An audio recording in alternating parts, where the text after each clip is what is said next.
మహాశివుడిని ఆరాధించే వారంతా ఆయన భక్తులే. భక్తుల కోసం మహాశివుడు ఏం చేయడానికైనా సిద్ధంగా ఉంటాడు. అయితే ఆయన్ను మెప్పించే విధంగా భక్తులు నడుచుకోవాలి. పూజలు, ధ్యానం చేయాలి.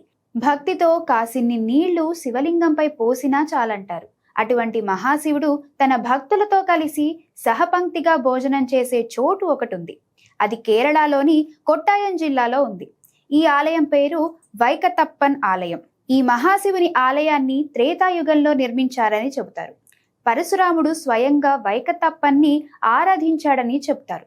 ఈ ఆలయంలో 11వ శతాబ్ద కాలానికి చెందిన ప్రతిమలను మనం చూడవచ్చు. పూర్వకాలం నుంచి ఈ ఆలయంలోకి అన్ని వర్గాల వారికి ప్రవేశముందని, అందరితో కలిసి సమానంగా స్వామివారు భోజనం చేస్తారని నమ్ముతారు.